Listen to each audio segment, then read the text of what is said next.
Memoir spiritual Sang Maria Magdalena. Aku pernah dikenal dari lukaku, dari 7 roh jahat yang mengikat, dari masa lalu yang kelam, dari bisik malam yang memeluk ketakutan. Tapi lalu Kristus datang dengan satu pandang, satu suara yang memanggil namaku, Maria. Dan seluruh luka itu menjadi saksi akan kasih yang menyelamatkan. Aku mengikutnya, tak hanya karena ajarannya, tapi karena dia memulihkan jiwaku. Di antara murid, aku berdiri bukan karena pangkat, tapi karena pengampunan. Dan pada pagi itu, saat embun masih di ujung dedaunan, aku menangis di luar kubur kosong. Kupikir semua sudah berakhir, tapi ternyata baru dimulai. Dia menyebut namaku, Maria. Dan dalam sekejap, luka menjadi terang. Tangis menjadi panggilan.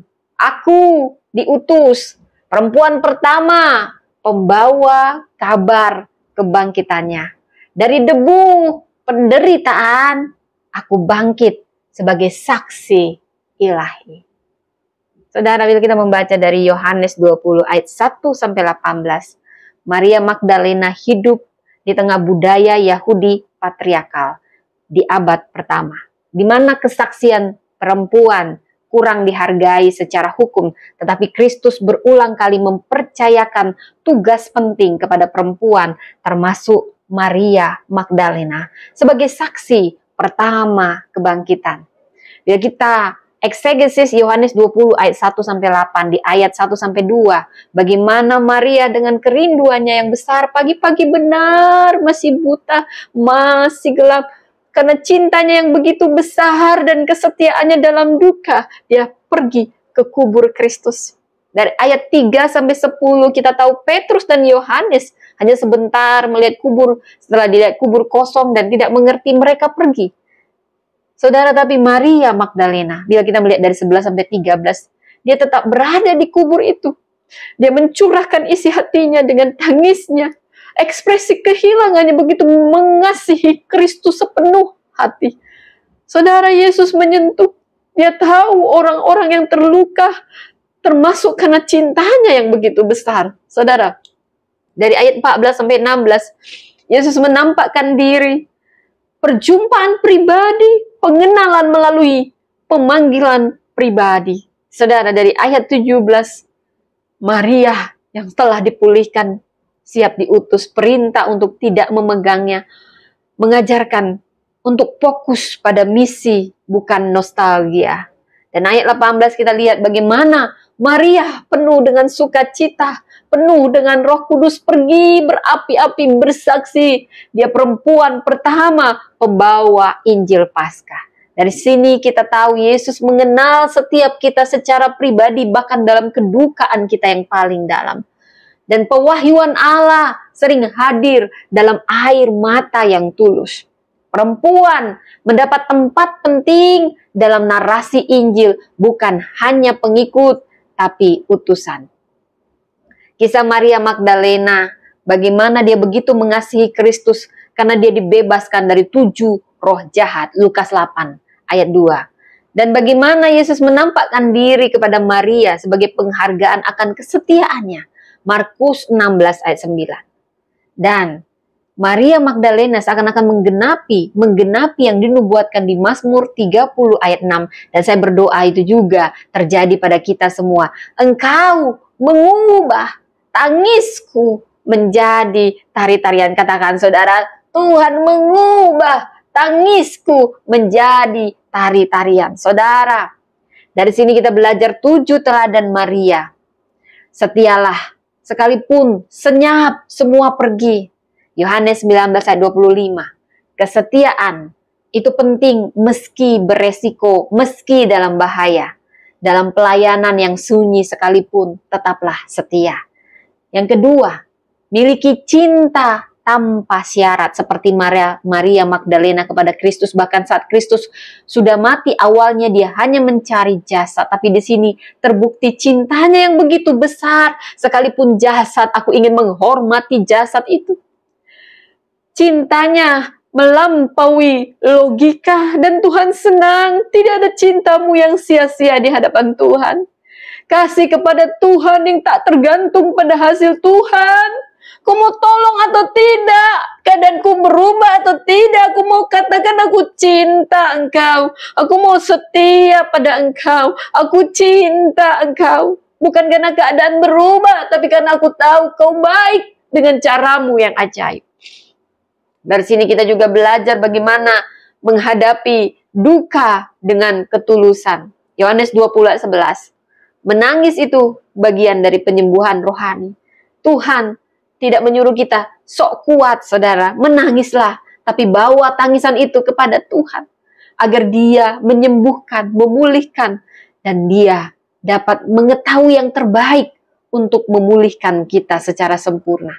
Izinkan diri ini untuk memproses kehilangan apapun, kehilangan yang sedang Anda hadapi. Saudara, dari sini juga kita belajar mengenali suara Yesus karena keintiman kita.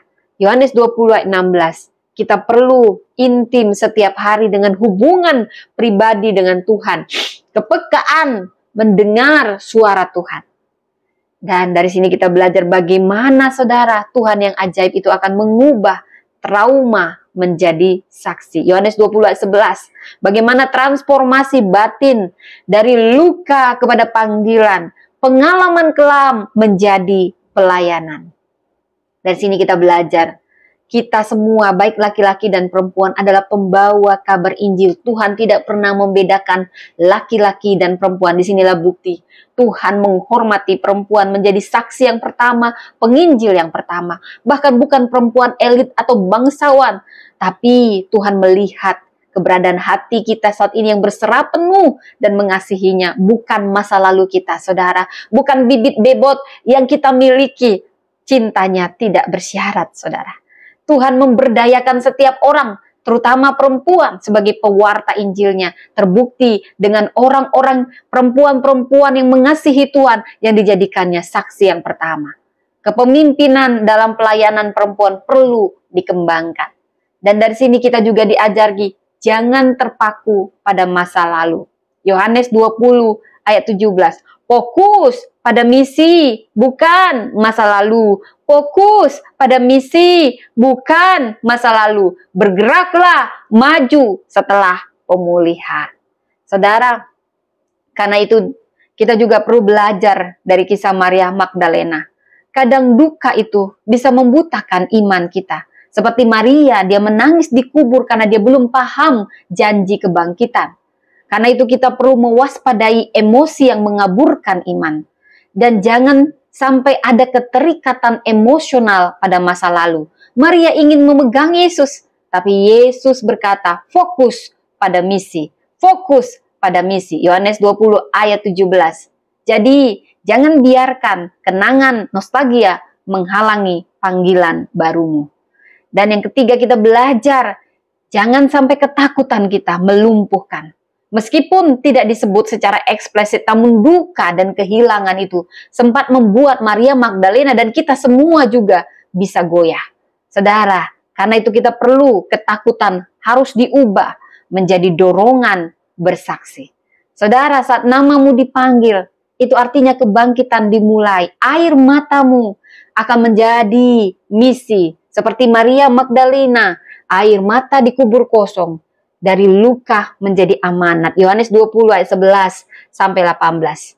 Dan kita yang diberi amanat, seperti perempuan yang pertama sekali diberi amanat kabar Paskah dari hati yang terluka. Siapapun Anda yang terluka, saat Anda membawa kepada Tuhan, biarkan Tuhan memulihkan. Kau akan menjadi saksi dan panggung untuk kemuliaan namanya. Dari Maria Magdalena ada yang banyak yang kita pelajari, kisah yang kelam dapat ditebus menjadi perempuan saksi pertama kebangkitan. Dan ini menyatakan kuasa Tuhan secara pribadi bagi mereka yang sungguh-sungguh mencari dengan segenap hati. Ingat, tangisanmu tidak sia-sia. Yesus memanggil namamu untuk